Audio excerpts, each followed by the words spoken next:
बताइए static friction क्या होता है और काइनेटिक फ्रिक्शन क्या होता है?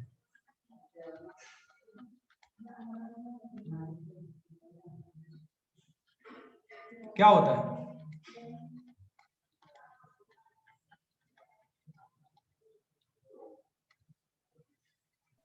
स्टैटिक रोक कर रखता है। क्या करता है? जितना फोर्स लगाते हैं उतना स्टैटिक फ्रिक्शन लगता है। बिल्कुल बिल्कुल।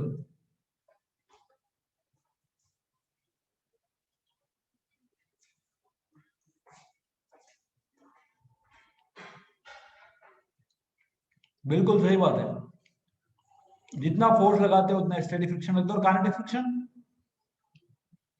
कांस्टेंट होता कांस्टेंट होता है। सही है।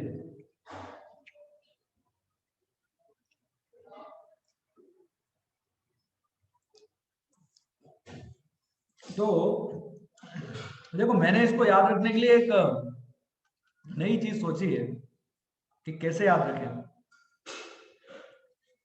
याद क्या रखना, याद रखना तो आसान है, इसको क्वेश्चन में अप्लाई करना थोड़ा मुश्किल पड़ता है। सारी चीजें जितनी भी याद हैं सब भूल जाते हैं क्वेश्चन आते ही। फॉर एग्जाम्पल मैं आपको यहाँ पे एक छोटा सा एग्जाम्पल देता हूँ कि ये मान लो 20 न्यूटन का फोर्स लगा रहा हूँ, ठीक है, ये 2 kg, और यहाँ पे फ्रिक्शन का मैक्सिमम वैल्यू जो है, स्टैटिक फ्रिक्शन का मैक्सिमम वैल्यू वो मान लेते हैं 4 न्यूटन है यहाँ पे। तो बोलो ये ब्लॉक आगे बढ़ेगा कि रुका रहेगा? बढ़ेगा। बढ़ेगा। कितना एक्सेलरेशन से बढ़ेगा? सर काइनेटिक फ्रिक्शन दिया होता। यस। तो देखो अच्छी बात करी आपने कि ये जो स्टैटिक फ्रिक्शन है बेसिकली ये फेविकोल की तरह वर्क करता है। It works like Fevicol. देखो फ्रिक्शन और फेविकोल याद रखने के लिए आसान है। स्टैटिक फ्रिक्शन फेविकोल की तरह वर्क करता है, तो दो सतहों को चिपका के रखता है। कब तक चिपका के रखेगा? जब तक कि उसकी मजबूती है। जब तक फेविकोल मजबूत रहेगा, फेविकोल मजबूत रहेगा मतलब स्टैटिक फ्रिक्शन जब तक मजबूत रहेगा तब तक चिपका के रखेगा दो सरफेस को। और जैसे ही उसकी मजबूती से ज्यादा फोर्स आ गया तो ये स्टैटिक फ्रिक्शन, ये जो फेविकोल है वो काम नहीं करने वाला। ऐसा हम याद रख सकते हैं इसको। तो देखो 4 न्यूटन तक, तो अगर मैं 4 न्यूटन तक फोर्स लगाऊंगा तो ये स्टैटिक फ्रिक्शन भी 4 न्यूटन का मजबूती अवेलेबल है, तो ये पीछे की तरफ लगेगा और इसको रोके रखेगा क्योंकि चिपका के रखेगा इस सरफेस के साथ। अच्छा, अगर मैं यहाँ पे 3 न्यूटन का फोर्स लगाऊंगा तो क्योंकि स्टैटिक फ्रिक्शन का मैक्सिमम वैल्यू, मैक्सिमम मजबूती हमारे पास 4 न्यूटन की है, तो 4 न्यूटन तक अवेलेबल रहेगा। इसका मतलब है 3 न्यूटन का अगर खींचूंगा तो 3 तो अवेलेबल है ही है, 3 लग जाएगा पीछे की तरफ। जैसे ये इसी तरह से कि आप 2 हाथों में फेविकोल लगा दो और फेविकोल की मजबूती मान लो 4 न्यूटन की है। अब अगर मैं 3 न्यूटन से एक हाथ को खींचूं, आपके एक हाथ को खींचूंगा, तो जो फेविकोल है वो कितना खींचेगा? 4 से खींचेगा कि 3 से खींचेगा?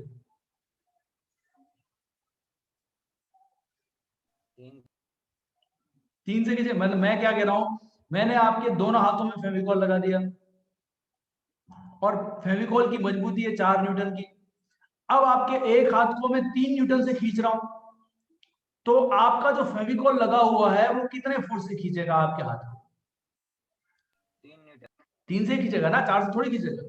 भले उसकी मजबूती 4 की है, उससे क्या मतलब है, पर उसकी जरूरत तो अभी 3 की है, उसको 3 का ही सामना करना है, तो जितना सामना करना है उतना ही खींचेगा। सिंपल सी बात है। अच्छा, लेकिन अगर मैं 4 से ज्यादा कर दूं, 4 से ज्यादा का मतलब है अगर मैंने मान लो 4.1 भी लगा दिया, तो अब मेरा फेविकोल जो है 4 न्यूटन का फेविकोल यहां लगा हुआ था, वो अब मजबूती नहीं दे सकता।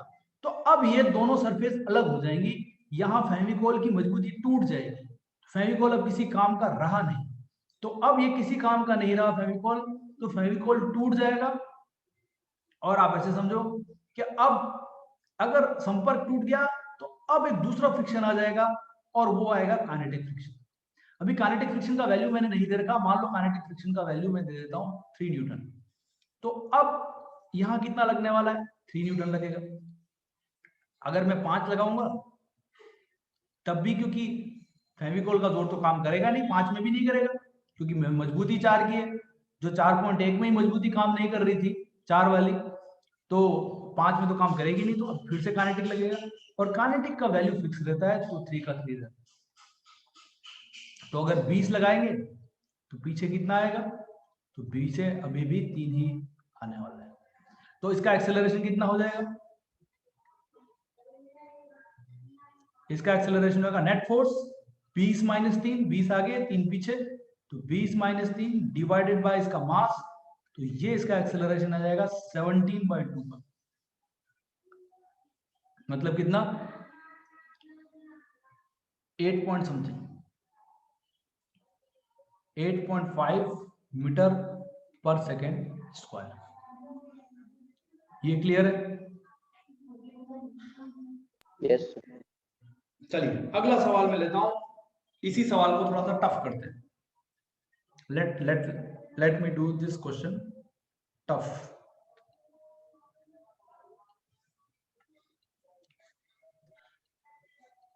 ये 20 न्यूटन, ये 2 kg और 4 न्यूटन का फ्रिक्शन का मैक्सिमम वैल्यू है।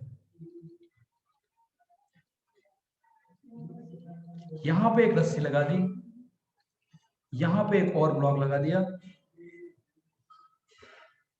इस ब्लॉक का मास 4 kg बोल देते हैं, और यहां पे फ्रिक्शन का वैल्यू मैक्सिमम जो है वो 8 न्यूटन का है। और काइनेटिक फ्रिक्शन दोनों जगह, काइनेटिक का वैल्यू आप ले लो, कितना लोगे? 3 न्यूटन ले लो। ठीक है, अब बताओ कि इसका एक्सेलरेशन क्या होगा और इसका एक्सेलरेशन क्या होगा, और रस्सी में टेंशन कितनी होगी। अब आपको क्या क्या बताना है?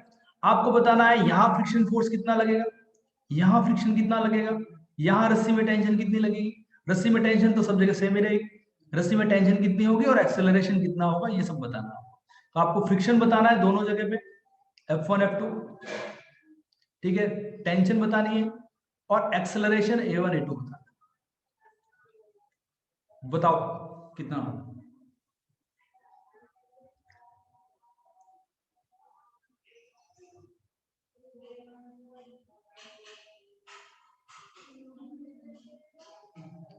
अच्छा, अगर मैं इस ब्लॉक को अगर 20 से खींचूं और अगर ये रुका है मान लो, तो यहां पीछे कितना लगना चाहिए? 20 थोड़ी, 20 तो है ही नहीं यार। फ्रिक्शन कितना है पीछे? मैक्सिमम 4 है ना। तो अगर रुका है मान लो, तो पीछे पूरा के पूरा फ्रिक्शन 4 आ गया। अच्छा, आगे 20 है और ये वास्तव में रुका हुआ है, तो रस्सी पे टेंशन कितनी आनी चाहिए? 16 आनी चाहिए। 16। तभी तो 16 इसमें रस्सी में आई और 4 ये फ्रिक्शन ने दे दिया, तो बैलेंस हो गया।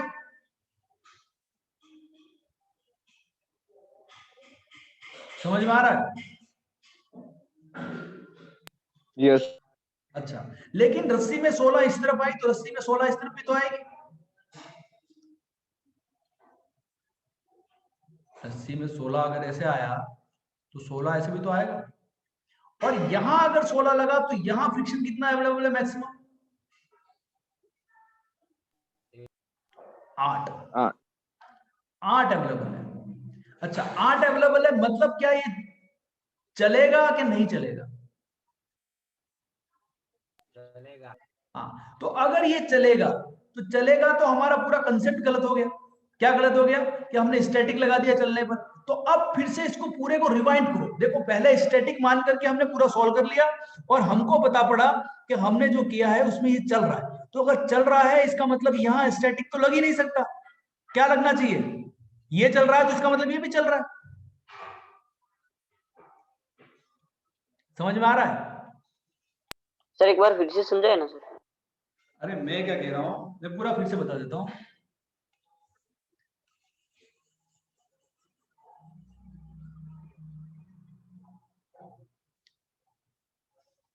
मैंने क्या किया, सबसे पहले मैंने आगे वाले ब्लॉक की बात करी।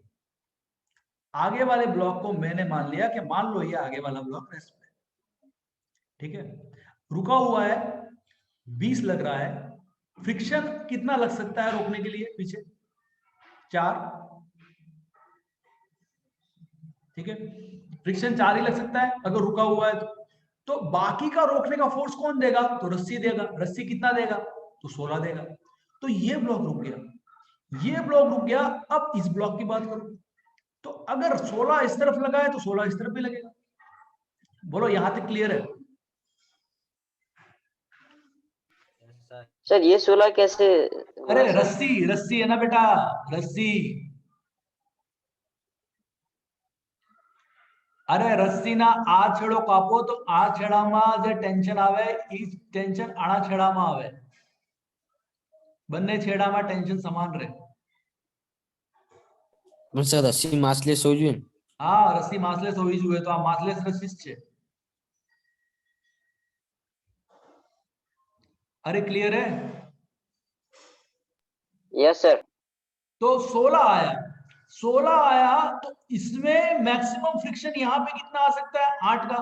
तो मैक्सिमम 8 का आ जाएगा। तो मैक्सिमम अगर रुका हुआ है, देखो इसको रुका हुआ मानते हैं, इसको भी रुका हुआ ही मान रहे हैं, लेकिन अगर 8 लगाया तो ये तो रुक तो सकता ही नहीं है।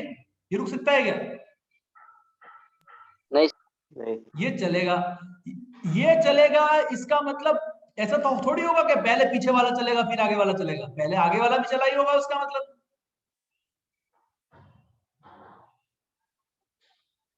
Yes sir. इसका मतलब ये भी चला ही होगा, तो ये भी चला ही होगा, तो ये भी चलेगा। इसका मतलब दोनों चलेंगे। तो हमने जो स्टैटिक मान करके जो पूरा कंसेप्ट सॉल्व किया है वो गलत हो गया। तो इसका मतलब अब यहाँ स्टैटिक नहीं लगेगा, यहाँ काइनेटिक लगेगा। तो ये 3 वाला लगेगा, 3 वाला, यहाँ भी 3 लगेगा और यहाँ पर भी 3 लगेगा। बोलो बात क्लियर है क्या? Yes sir. तो अब डायग्राम नया बना रहा हूं, नया डायग्राम बना रहा हूं। देखो ये 4, ये 16। सर इसमें नॉर्मल फोर्स क्या पर दे सर? अरे नॉर्मल तो यहाँ लगेगा ना, नॉर्मल की जरूरत का है? मैंने आपको कोफिशिएंट वगैरह दिया ही नहीं, मैं खाली वैल्यू देकर के, डायरेक्ट वैल्यू देकर के सॉल्व करा रहा हूं। मैंने फ्रिक्शन कोफिशिएंट दे रखा होता ना तो आपको म्यू इंटू एन करके फ्रिक्शन का वैल्यू निकालना पड़ता, पर वो झंझट मैंने करी नहीं, क्योंकि मुझे ये कैलकुलेशन थोड़ी सिखानी है, मेरे को तो कंसेप्ट सिखाना है ना आपको। हाँ।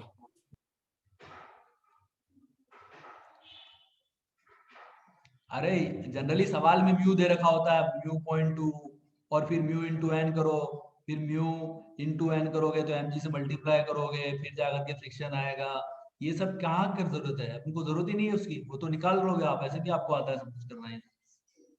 चलिए ठीक है, तो ये हमारे पास 20 लगा, पीछे 16 लगा, ठीक है, 16 नहीं, अभी तो 16 कहाँ लगेगा, इस पे पीछे 3 लगेगा, इस पे पीछे 3 लगेगा, तो ये 20 लगा तो ये कितना लगना चाहिए?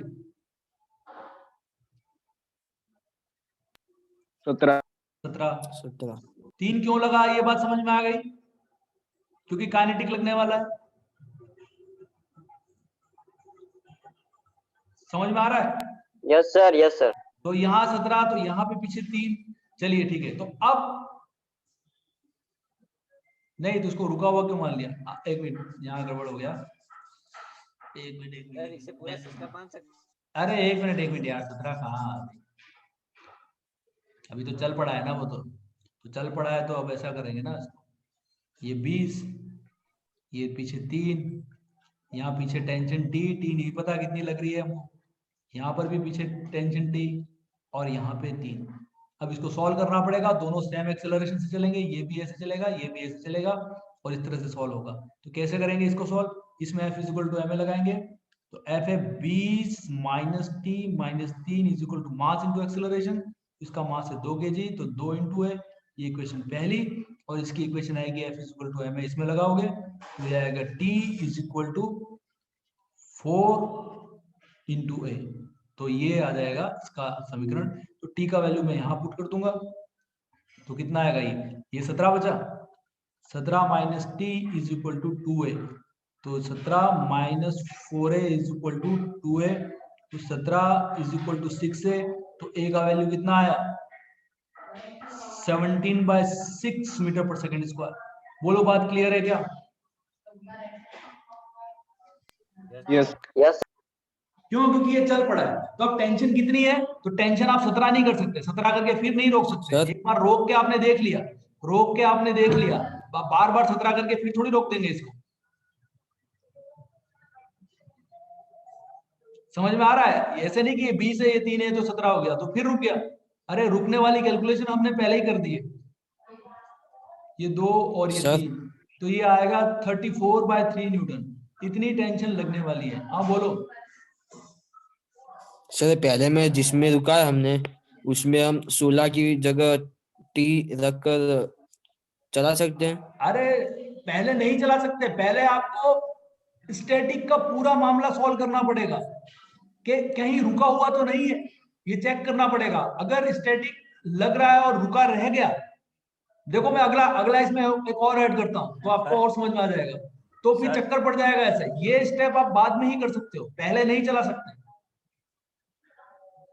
समझ में आ रहा है? Yes, sir. ये पहले रुका हुआ मान करके, और फिर अगर रुके हुए में प्रॉब्लम आ गई कि नहीं यार ये रुक तो सकता नहीं है, तब जाकर के आप ऐसा कर सकते हो। नहीं तो पहले ही अगर आपने चला दिया तो गड़बड़ है, कहीं मान लो रुका हुआ रह गया तो कंफ्यूजन क्रिएट हो जाएगा। 1 मिनट में अगला सवाल दे रहा हूं। सर सर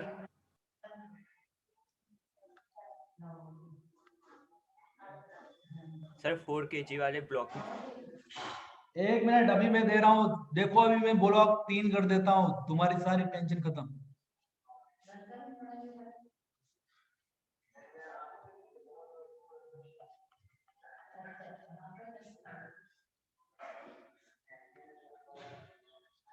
यहाँ फ्रिक्शन का मैक्सिमम वैल्यू कर देते हैं, स्टैटिक फ्रिक्शन का ना, स्टैटिक फ्रिक्शन का मैक्सिमम वैल्यू यहाँ कर देता हूँ मैं 4 न्यूटन। यहाँ स्टैटिक फ्रिक्शन का मैक्सिमम वैल्यू कर देता हूँ 8 न्यूटन, और यहाँ स्टैटिक फ्रिक्शन का मैक्सिमम वैल्यू कर देता हूँ 12 न्यूटन। और काइनेटिक फ्रिक्शन तीनों में सेम ले लेते हैं, 3 न्यूटन का, 3 न्यूटन का ले लेते हैं, और यहाँ पे लगा देते हैं 20 न्यूटन का फोर्स। अब बताओ सब क्या होगा? रस्सी में, दोनों रस्सियों में कितनी टेंशन होगी, फ्रिक्शन कितना कितना लगेगा, और एक्सेलरेशन कितना कितना होगा, सब बताओ। सर स्टैटिक लगेगा, जो भी लगेगा आप बताओ क्या लगेगा, स्टैटिक फ्रिक्शन या काइनेटिक फ्रिक्शन जो भी लगेगा वो बताओ वैल्यू। देखो अगर काइनेटिक लगेगा तो सेम ही लगने वाला है, क्योंकि तीनों में वैल्यू सेम है। 8 न्यूटन का तो फ्रिक्शन, लास्ट वाला टेंशन T1 T2, और एक्सेलरेशन A1 A2 और A3।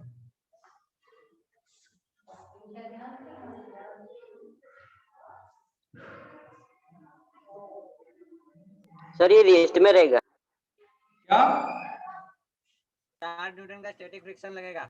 रेस्ट में रहेगा? हाँ। चलिए देखते हैं। देखो पहले मान लेते हैं, रेस्ट में लेकर के मान लेते हैं कि पहले रेस्ट में रखते हैं। रेस्ट में रखने के लिए यहाँ पीछे कितना लगाना पड़ेगा? 4।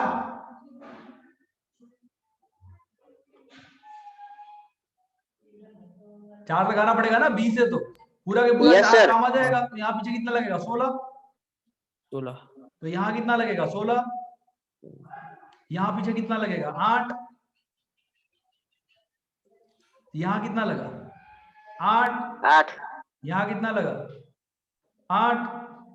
तो यहाँ पीछे कितना लगेगा? 8 8 और 12 अवेलेबल है।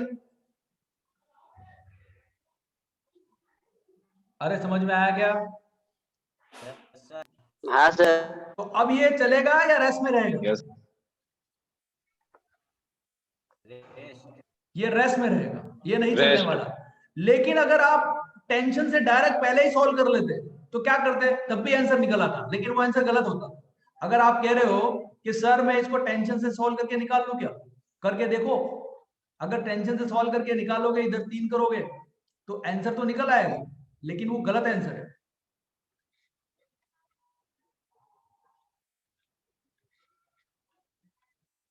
ये समझ में आ रहा है?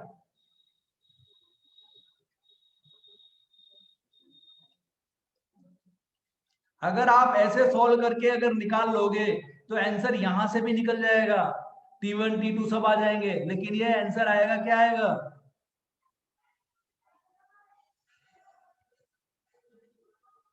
गलत। बात समझ में आ रही है क्या? सर ये लास्ट वाले में 8 कैसे लिया आपने एफएस? अरे क्योंकि फ्रिक्शन देखो यहाँ पे 8 लग रहा था, तो इसको भी रुका हुआ मान रहे हैं हम पूरे को रुका हुआ मान रहे हैं, तो यहाँ पीछे कितना चाहिए? 8 ही तो चाहिए रोकने के लिए। पर 12 दिया है। अरे 12 तो मैक्सिमम है,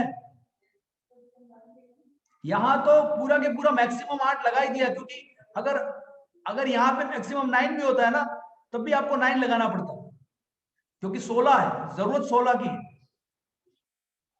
तो 8 जो है वो तो फ्रिक्शन ने दे दिया, 8 फ्रिक्शन ने दे दिया, बचा कितना? बचा 8 ही तो बचा।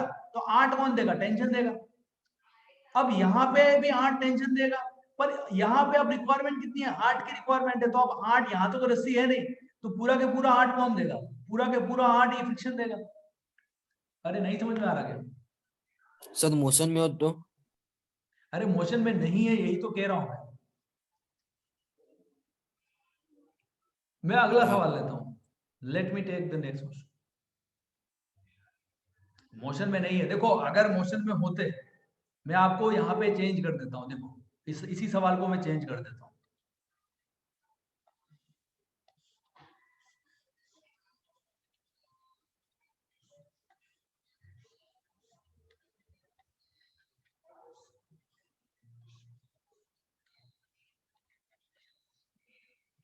यहाँ फ्रिक्शन का मैक्सिमम वैल्यू ले लो, कितना लिया था? 8 न्यूटन ना, 8 न्यूटन। और यहाँ फ्रिक्शन का मैक्सिमम वैल्यू ले लो 6 न्यूटन, और यहाँ फ्रिक्शन का मैक्सिमम वैल्यू ले लो 4 न्यूटन। 4 नहीं 5 ले लो, मान लो 5 ले लिया। और यहाँ पे मैं 20 न्यूटन का फोर्स लगा रहा हूँ। अब देखो अब क्या हो,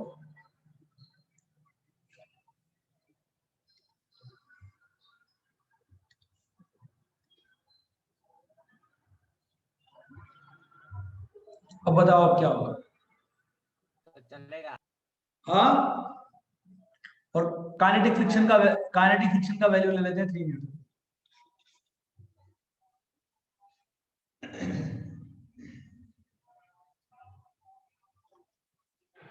तो देखो देखो पहले सबसे पहले रेस्ट पे मान लो, कि मान लो ये भी रेस्ट पे है, ये भी रेस्ट पे है, और ये भी रेस्ट पे है, कि मान लो इतना फ्रिक्शन अवेलेबल है कि सब रेस्ट पे है। चलो मान लिया अपन ने। अब क्या करना है? देखो अब करना क्या है, सबसे पहले आएगा फ्रिक्शन, क्योंकि जैसे ही चलने वाला शुरू होगा इसकी टेंडेंसी तो चलने की शुरू होगी, पर आ जाएगा बीच में फेविकोल। फेविकोल का कितना मजबूती है? 5 की। 5 की मजबूती है कि नहीं? यस और नो? Yes sir. तो 5 की मजबूती है, हमको 20 चाहिए रोकने के लिए, पर मजबूती हमारी 5 की है, तो 5 ही तो लगेगा।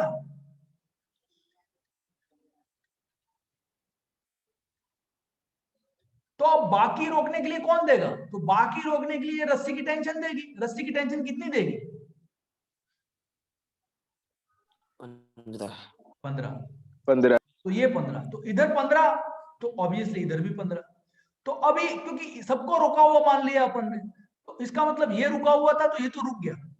चलो ये रुक गया, हमने जो माना, और इसके हिसाब से हमने रोक भी दिया इसको, कि 20 यहां लगा था, इसको रोकने के लिए पूरा 20 पीछे चाहिए था, पर हमारे फेविकोल की मजबूती 5 की थी, तो फेविकोल ने पूरा 5 दे दिया।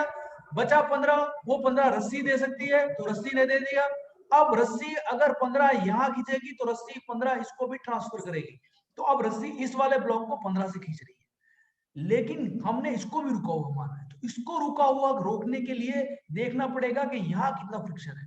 तो यहाँ 8 का फ्रिक्शन है, तो पूरा फेविकॉल 8 का जोर पीछे लगा देगा रोकने के लिए। बोलो समझ में आ रहा है? Yes sir. तो पूरा उसने 8 का जोर पीछे लगा दिया। अभी लेकिन अभी भी रुका नहीं। अभी कौन रोक सकता है? ये वाली रस्सी, ये वाली रस्सी रोकेगी ना, कितना फोर्स से रोकेगी? 7 न्यूटन। 7 लेकिन तो ये भी रुक गया, तो इसका मतलब हमने दोनों बातें कर दी, इसको भी रोक दिया, इसको भी रोक दिया। चलिए, लेकिन अगर ये 7 है तो इधर भी 7 लगने वाला है, क्योंकि रस्सी इसको भी ट्रांसफर करेगी। अच्छा, लेकिन यहाँ पे क्या है कि यहाँ पे हमारे पास मैक्सिमम फ्रिक्शन 6 है, तो अब अगर ये 6 भी लगा दे तब भी क्या ये रोक पाएगा? रोक पाएगा? No sir. क्योंकि पीछे तो कोई रस्सी तो है नहीं इसके, तो पीछे तो नहीं रोक पाएगा। इसका मतलब ये चलेगा, और अगर ये चलेगा इसका मतलब आगे के दोनों भी चलेंगे। तो इसका मतलब हमारा पूरा जो कंसेप्ट था वो यहाँ पे हमने गड़बड़ कर दिए। इसका मतलब ये भी चलेगा और ये भी चलेगा, और अगर चलेगा तीनों चलेंगे, और अगर तीनों चलेंगे तो काइनेटिक फ्रिक्शन लगने वाला है। काइनेटिक फ्रिक्शन लगेगा। तो अब डायग्राम फिर से बनाओ। फिर से क्या डायग्राम बनाओ? तो फिर से डायग्राम ऐसा बनने वाला है कि ये 20 और यहाँ पे टेंशन T1 और यहाँ पे काइनेटिक लगेगा 3, ये 4। सर तीनों चलते तो काइनेटिक क्यों लगता है? अरे चलेगा तो चलने में, अब स्टैटिक तो खत्म हो गया ना, मोशन आ गया, मोशन आ गया तो काइनेटिक लगेगा ना बेटा।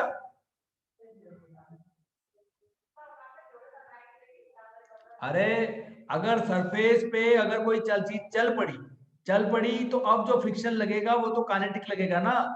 स्टैटिक तो तब तक ही लगता है जब तक रुका हुआ है। अरे हाँ क्लियर है? हाँ। स्टैटिक का मतलब है फेविकॉल। फेविकॉल चीजों को चिपका के रखता है, तो ये दोनों सरफेस चिपका के रखेगा, ये दोनों चिपका के रखेगा जब तक वो मजबूत है, जब तक मजबूत है। लेकिन यहाँ हमने पूरा एनालिसिस करके देखा कि ये रुका नहीं है, इसका मतलब फेविकॉल का जोर काम नहीं कर रहा है। तो नहीं कर रहा है तो अब जो फ्रिक्शन आएगा वो काइनेटिक आएगा, क्योंकि दोनों के बीच में मोशन शुरू हो गया है। चलिए, तो अब यहाँ पे T2 और यहाँ पे पीछे फिर से 3, क्योंकि हमने काइनेटिक को 3 मान के रखा है। देखो यहाँ पे मैंने वैल्यू इसलिए 3 अलग ली है ताकि आपको दिमाग में आइडिया सेट हो जाए कि ये काइनेटिक लगा रहे हैं। अगर मैं उसकी भी वैल्यू 8 कर देता तो आप थोड़ा कंफ्यूजन में रहते, हो सकता है ये 8 स्टैटिक का ही वैल्यू है या ये 6 स्टैटिक का वैल्यू है। नहीं बेटा, ये काइनेटिक का वैल्यू है 3, ये T2। अब ये 6, ये 4 और ये 2, अब इस पे इक्वेशन लगा दो। इसकी इक्वेशन क्या लगेगी? इस पे इक्वेशन लगेगी, और एक्सेलरेशन क्योंकि तीनों साथ ही चलने वाले हैं, तो ये भी ऐसे चलेगा, ये भी ऐसे चलेगा, ये भी ऐसे चलेगा। समझ में आ रहा है? इक्वेशन क्या है? Yes, sir.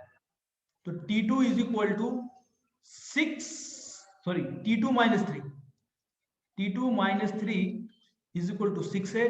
ये पहली इक्वेशन। इसकी इक्वेशन आएगी T1 minus T2 minus 3, T1 minus T2 minus 3 is equal to 4 into है, ये इक्वेशन नंबर सेकेंड।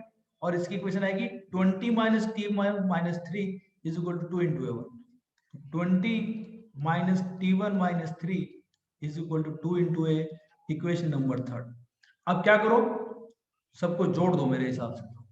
तो ये T2 T2 को मार देगा, T1 T2 को मार देगा, और इधर से आएगा 20 माइनस 9, और ये कितना आया 10 और 12, तो 11 12 A, तो A का वैल्यू आया 11/12 मीटर पर सेकंड स्क्वायर। अरे समझ में आया?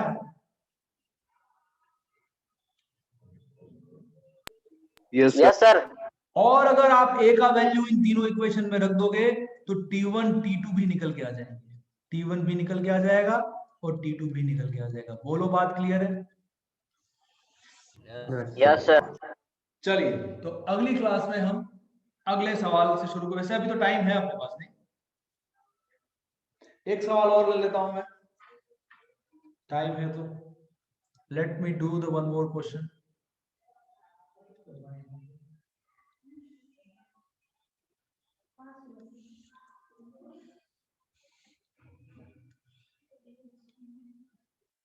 एक क्वेश्चन मैं सीधा सा पूछ रहा हूं आपको।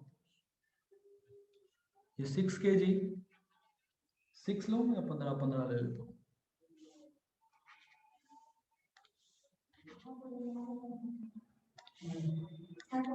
ये 15 kg और ये 10 kg, और यहाँ पे जो फ्रिक्शन है वो ले लेते हैं 60 न्यूटन का। यहाँ पे एफएस मैक्सिमम 60 न्यूटन है। नहीं, अब बाद में इसको छोड़ो, बाद में ले लेंगे इसको। अभी पहले नो फ्रिक्शन लेते हैं, कोई फ्रिक्शन नहीं है, नो फ्रिक्शन, कोई फ्रिक्शन नहीं है, यहां पर भी नहीं है और यहां पर भी नहीं है।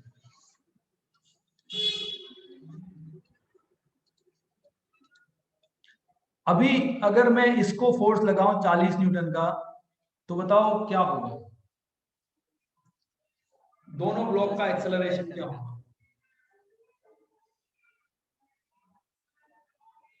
सर ऊपर वाला चल पड़ेगा, नीचे वाला स्थिर रहेगा। Yes, good. देखो, इन दोनों के बीच में कोई फ्रिक्शन नहीं है, मतलब कोई फेविकॉल नहीं है इन दोनों के बीच में, है ना। देयर इज नो फेविकॉल, मतलब कोई चिपकाने वाला कोई फोर्स नहीं है, चिपकाने वाला कोई फोर्स नहीं है। चिपकाने वाला फोर्स कौन सा होता है? Static friction. स्टैटिक फ्रिक्शन अगर रहता तो ये चिपके हुए रहते, लेकिन फ्रिक्शन है ही नहीं। फ्रिक्शन ही नहीं है मतलब कोई फोर्स ही नहीं है जो इस नीचे वाले ब्लॉक को आगे खींच के ले जाए। देखो, अगर दोनों को फेविकॉल से जोड़ दो, तो आप ध्यान दो, अगर दोनों को फेविकॉल से जोड़ दो और इसको खींचो, तो ये भी चलेगा कि नहीं चलेगा? Yes sir. है ना। तो यही काम स्टैटिक फ्रिक्शन करता है, जो काम फेविकॉल करता है वही काम स्टैटिक फ्रिक्शन करता है, इतना ध्यान रखो बस। तो ये अगर चलेगा तो ये भी चलेगा, लेकिन है ही नहीं, तो खाली ऊपर ऊपर वाला चलेगा, नीचे वाला नहीं चलेगा। बोलो, बात क्लियर है क्या? सर इसमें फ्रिक्शन लगा के समझो। अब फ्रिक्शन लगा के अभी बाद में करेंगे, अभी ये समझ में आ गया क्या?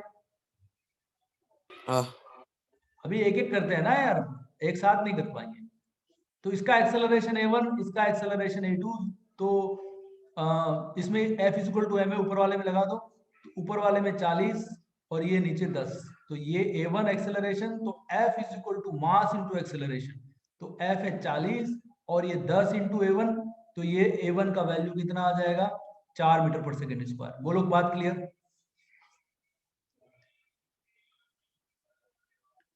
और नीचे वाले पे तो कोई फोर्स ही नहीं है, कोई फ्रिक्शन एक्शन कुछ नहीं है, तो नीचे वाले का फोर्स 0, तो नीचे वाले पे F is equal to ma लगाओगे, तो ma, तो F का वैल्यू 0, m का वैल्यू 15 और एक्सेलरेशन a2, तो a2 का वैल्यू 0 आ गया।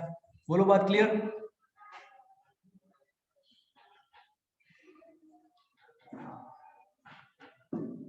यस और no? Yes sir. Yes sir. चलिए, अभी मैं इसी सवाल को, अभी भी मैं फ्रिक्शन नहीं ले रहा हूँ, फ्रिक्शन मैं बाद में लूंगा, पहले मैं दोनों वैरायटी कंप्लीट कर दूं, उसके बाद मैं फ्रिक्शन लूंगा। 15 kg और ये 10 kg, और यहाँ पे मैंने लगाया 60 न्यूटन का फोर्स, और यहाँ पे कहीं पर भी कोई फ्रिक्शन नहीं। अभी बताओ क्या होगा? 10 kg वाला गिर जाएगा। 10 kg वाला वहीं रुका रहेगा और ये 15 kg वाला आगे निकल जाएगा। बोलो, बात क्लियर है क्या? यस कुछ सर। कुछ समय बाद क्या होगा? 10 kg वाला वहीं पे गिर जाएगा और 15 kg वाला आगे निकल लेगा।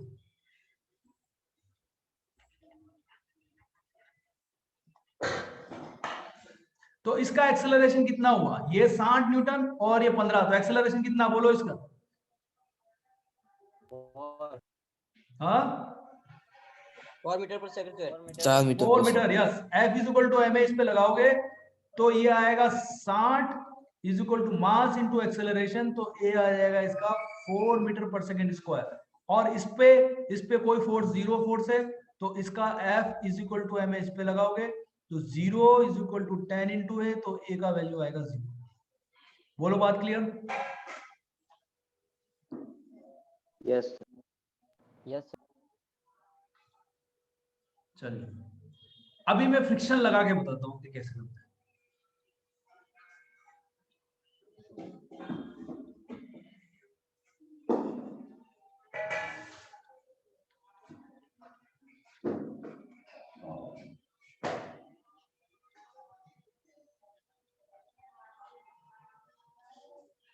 अभी एक ही जगह फ्रिक्शन लगाते हैं ऊपर, फिर बाद में नीचे भी फ्रिक्शन लगा देंगे, पर एक एक करके एक एक सवाल करेंगे, एक साथ 10 सवाल नहीं करने हम। यहां पे फ्रिक्शन का मैक्सिमम वैल्यू है मान लो 10 न्यूटन, स्टैटिक फ्रिक्शन का मैक्सिमम वैल्यू 10 न्यूटन है, और काइनेटिक फ्रिक्शन का वैल्यू मैं ले लेता हूं 5 न्यूटन। ठीक है, अब बताओ क्या होगा।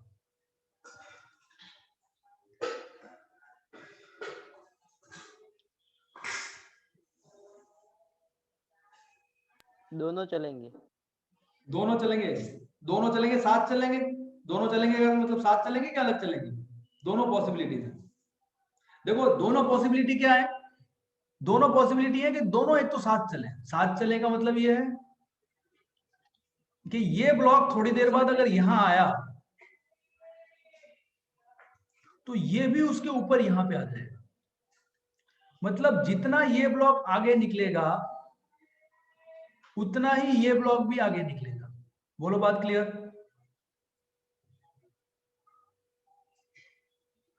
इस वाली सिचुएशन में क्या होगा, दोनों का एक्सेलरेशन सेम होगा, अगर ऊपर वाले का है तो नीचे वाले का भी है। या एक पॉसिबिलिटी ये बनती है,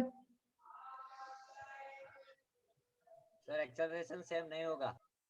हाँ एक मिनट, या एक पॉसिबिलिटी ये बनती है कि ऊपर वाले और नीचे वाले का एक्सेलरेशन अलग अलग हो, किसी का भी कम ज्यादा हो सकता है, वो डिपेंड करता है। तो मान लेते हैं मैं नीचे वाले का ज्यादा मान लेता हूं, ऊपर वाले का कम मानता हूं।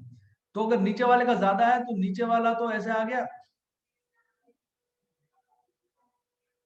और ऊपर वाला जो है वो थोड़ा सा पीछे रह जाएगा, यहाँ यहाँ कहीं रह जाएगा। तो इसका A1 और ऊपर वाले का A2, या ऐसा उल्टा भी हो सकता है कि इसका एक्सेलरेशन ज्यादा हो जाए तो ये थोड़ा सा आगे निकल जाए। बात समझ में आ रही है।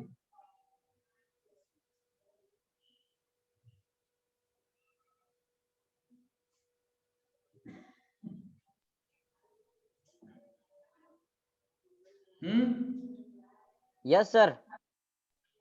चलिए, तो अलग अलग एक्सेलरेशन पॉसिबल है, the different accelerations are possible as well as the same acceleration is also possible. Different and same दोनों ही पॉसिबल है।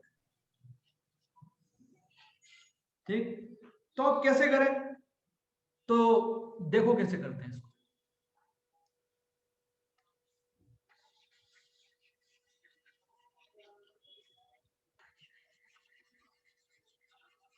सबसे पहले तो मान लो कि ये ब्लॉक इस पे रेस्ट पे है, ये ब्लॉक इस पे रेस्ट पे है का क्या मतलब है,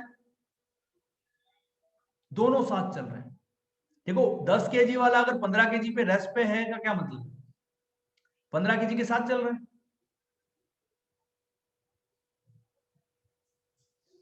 तो दोनों का एक्सेलरेशन सेम है। तो सबसे पहले ये मान लो कि दोनों का एक्सेलरेशन सेम है, दोनों एक साथ चल रहे हैं, है ना। सबसे पहला स्टेप इसमें यही होगा, जब टू ब्लॉक का कोई क्वेश्चन होगा तो सबसे पहला स्टेप होगा दोनों को, देखो ये वही वाला सवाल है जिसमें हमने पहले अगर सिंगल ब्लॉक को रेस्ट पे मान लिया था, दोनों को रेस्ट पे मान के सॉल्व कर लिया था, ऐसे करके कि दोनों को सबसे पहले रेस्ट पे मान के सॉल्व कर लो। तो इसमें रेस्ट में मानना मतलब ऐसे ही रख देना, और इसमें एक दूसरे के रेस्पेक्ट में रेस्ट में मानने का क्या मतलब है, एक दूसरे के रेस्पेक्ट में रेस्ट में मानने का मतलब है कि जितना ये चलेगा उतना ये चलेगा।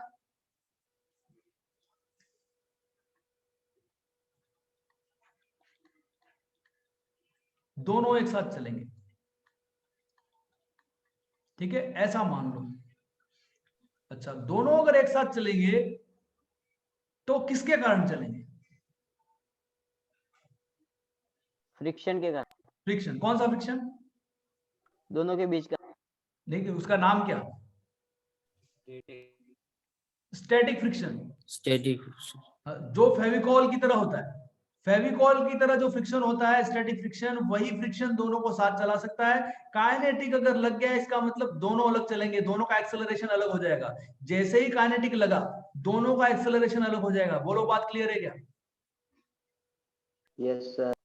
तो जब तक स्टैटिक लगेगा तभी तक दोनों का सेम रहेगा, दोनों एक दूसरे के रेस्पेक्ट में रेस्ट पे रहेंगे। a माइनस ए 0 मतलब एक दूसरे के रेस्पेक्ट में दोनों रेस्ट पे है ना, मतलब दोनों साथ चल रहे हैं। तो अब इसमें अगर इक्वेशन लगाया f is equal to m है, कंबाइंड पे इक्वेशन लगाता हूं, क्यों, क्योंकि दोनों का एक्सेलरेशन सेम है, तो मैं कंबाइंड सिस्टम पे इक्वेशन लगा सकता हूं। कैसे लगाऊंगा, f कितना है 60, चलिए 60, और मास 10 + 15 25, इंटू ए, तो ए का वैल्यू कितना आ गया 60/25, तो कितना आएगा ये, इसको आप करो, 5 5 12 जा एंड 5 5 जा, 12/5 मीटर पर सेकेंड स्क्वायर।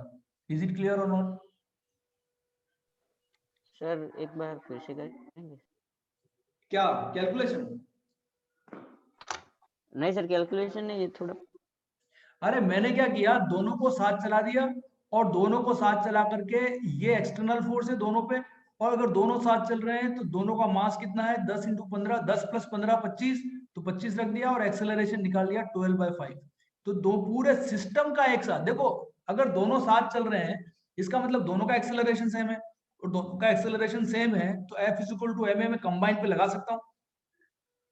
कभी भी अगर दो सिस्टम का अगर एक्सेलरेशन सेम हो तो आप F = ma कंबाइन पे लगा सकते हो। सर। हाँ यहाँ पे जो ये स्टैटिक फ्रिक्शन है वो 10 न्यूटन से ज्यादा नहीं होना चाहिए, 60 से। हाँ 10 न्यूटन से ज्यादा नहीं हो सकता, मैक्सिमम 10 न्यूटन, वो अभी हम सॉल्व कर रहे हैं, उसकी मजबूती देख रहे हैं कि कितना मजबूत एक्सेलरेशन यहाँ पे फेविकोल चाहिए हमको। अभी मैं कर रहा हूँ, वो आगे कैलकुलेशन में कर रहा हूँ, यहाँ तक क्लियर है क्या? हाँ बोलो। इसमें ऐसा नहीं हो सकता कि स्टैटिक फ्रिक्शन लग गया है तो 50 न्यूटन से ब्लॉक ए आगे निकल जाएगा और ब्लॉक बी वही रहेगा? अरे हो कुछ भी सकता है, लेकिन हमने अभी अज्यूम किया है कि दोनों एक साथ चलेंगे, ऐसा मान लो, और फिर कुछ सॉल्यूशन करना पड़ेगा, नहीं तो आप अचानक अंधाधुंध कैसे करोगे कुछ भी, कुछ ना कुछ स्टेप तो लेनी पड़ेगी ना, कि मान लो दोनों साथ चल रहे हैं, फिर अगर मान लो साथ नहीं चलेंगे तो ये केस ही अपन रिजेक्ट कर देंगे जैसे पहले किया था, है ना? समझ में आ रहा है? हाँ हाँ सर। तो पहले हम ये मान के चल रहे हैं कि मान लो दोनों साथ चल रहे हैं, तो क्या हम F = ma दोनों पे लगा सकते हैं? यस लगा सकते हैं। ये बात समझ में आ रही है क्या?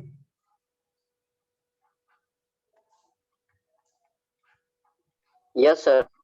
हाँ तो पहले ये समझो कि अगर दोनों साथ चल रहे हैं तो दोनों इतने एक्सेलरेशन से साथ साथ चल सकते हैं। अभी भी मैं नहीं कह रहा हूं कि साथ चल रहे होंगे, क्योंकि अभी कंफर्म नहीं है। तो अभी कंफर्म नहीं है, तो कंफर्मेशन के लिए क्या करना पड़ेगा? कंफर्मेशन के लिए हमको देखना पड़ेगा कि वास्तव में अगर यहाँ फेविकोल है या यहाँ स्टैटिक फ्रिक्शन है, तो इस ब्लॉक को नीचे वाले को कौन चला रहा होगा? नीचे वाले को कौन चला रहा होगा? फ्रिक्शन चला रहा होगा, ये बात पक्की है। तो इसका मतलब नीचे वाले को तो फ्रिक्शन ही चला रहा होगा आगे की तरफ, और कोई इसको चलाने का चारा है ही नहीं। अगर ये एक्सेलरेशन से चल रहा है जो कि 12/5 है, तो उसका एकमात्र कर्ता धर्ता जो है वो ये फ्रिक्शन है। तो F = ma लगा देंगे, ठीक है? तो F का वैल्यू कितना आएगा? मास है 15 और A का वैल्यू है 12/5, तो आप देखो कितना आया 3, तो बार दिया 36 न्यूटन। हमें इसके लिए 36 न्यूटन की मजबूती का फ्रिक्शन चाहिए, फेविकोल चाहिए, इतना मजबूत फेविकोल चाहिए। हमारे पास इतना मजबूत फेविकोल है क्या? तो क्या ये साथ चलेंगे? हमारे पास जो मजबूती का फेविकोल है वो 10 न्यूटन तक का ही है, इसका मतलब दोनों साथ नहीं चलेंगे। बोलो ये बात क्लियर है क्या? सर ये फिर से समझो नीचे वाला। नीचे वाला देखो, नीचे वाले में मैंने क्या किया, हमने ये इक्वेशन लगा दी थी 12/5 मीटर पर सेकेंड स्क्वायर की। हाँ अब हम चेक करते हैं कि इतने एक्सेलरेशन के लिए यहाँ पे कितना मजबूत फ्रिक्शन चाहिए। तो देखो, अगर इन दोनों का मैं फ्री बॉडी डायग्राम बनाऊं तो वास्तव में ऐसा बनेगा, ये ऊपर वाला 10 kg और नीचे वाला ये 15 kg, ये नीचे वाला 15 kg, ठीक है? अच्छा, अगर ये 10 kg आगे चल रहा है तो 10 kg पे तो 60 न्यूटन लग ही रहा है, दिख ही रहा सबको। लेकिन अगर ये 15 kg भी ए एक्सेलरेशन से आगे चल रहा है, ए से आगे चल रहा है, तो इसको कौन चला सकता है? इन दोनों के बीच में जो फेविकोल लगा हुआ वो फेविकोल ही तो आगे लगाएगा जोर। देखो, मैं आपको पहले भी एक एग्जांपल दे चुका हूं कि आपके हाथों में, दोनों हाथों में फेविकोल लगा दो, और फिर एक हाथ को कोई खींचूं, अगर मैं आपके एक हाथ को अगर खींचूंगा तो एक हाथ पे फेविकोल पीछे लगेगा, लेकिन नीचे वाले हाथ पे फेविकोल आगे लगेगा। समझ में आ रहा है? हाँ देखो अगर दोनों हाथों में फेविकॉल लगा दो, ऐसा इमेजिन करो कि दोनों हाथों में फेविकॉल है। अब मैं आपके दाहिने हाथ को राइट साइड खींचता हूं, तो दाहिने हाथ पे फेविकॉल का जोर कहां लगेगा?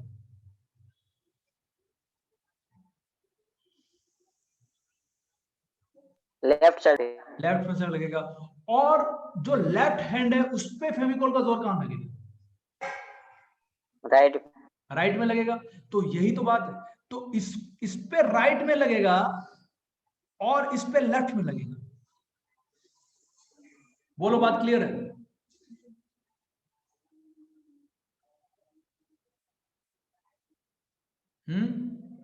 और दोनों का एक्सेलरेशन हमने ए मान लिया है। तो अब ये जो फेविकॉल लगा या ये जो स्टैटिक फ्रिक्शन लगा, उसकी मैक्सिमम वैल्यू हमको, या उसकी वैल्यू कितना चाहिए वो देखना पड़ेगा।